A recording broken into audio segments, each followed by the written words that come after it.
వృషభ రాశి వారికి ఈ వారం సాధారణమైనటువంటి గ్రహస్థితి గోచరిస్తూ ఉన్నది.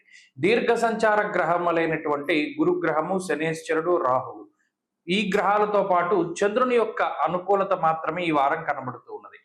ఎప్పుడైతే ఈ మూడు గ్రహాల తాలూకు ఆనుకూల్యత ఉంటుందో ఆరోగ్యపరమైనటువంటి సమస్యలు ఏమీ రావు.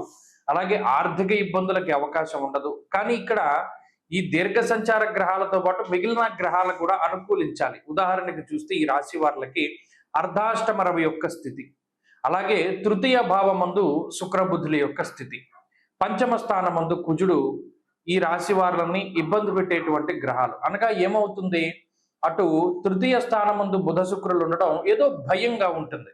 ఇది మంచి అంటే ఏదైనా ఉదాహరణకి చెప్తున్నాను, మంచిగా భయం వేయడం అంటే ఏంటంటే ఏదైనా మనకు ఒక డెలివరీ అవుతుంది. మీ భార్య గారికో లేదా మీ పిల్లలకో లేదా మీ కుటుంబ సభ్యుల్లో ఎవరైనా మీకు బాగా కావలసినటువంటి వారికో డెలివరీ అవుతుంది. ఆ భయం ఇది ఎలా జరుగుతుంది, లేదా ఏదైనా ఒక ఫంక్షన్ పెట్టుకుంటారు, ఇది ఎలా జరుగుతుంది, లేదా ఏదైనా ఒక తీర్థయాత్ర పెట్టుకుంటారు, ఇది ఎలా జరుగుతుంది అనేటువంటి భయం ఉంటుంది. అంటే ఈ భయం మంచి వాటికే భయపడినా భయం భయమే కదా, అటువంటి భయం ఉంటుంది. అలాగే అర్ధాష్టమ స్థానమందు రవిగ్రహం, అంతఃక్లేశం గృహఛిద్రం సౌఖ్యహానిమ భోజనం అన్నారు. ఇక్కడ ఎక్కువగా శారీరక శ్రమని రవి సూచిస్తున్నారు. అలసిపోయేటువంటి పరిస్థితులకి రవి కారణమవుతున్నారు.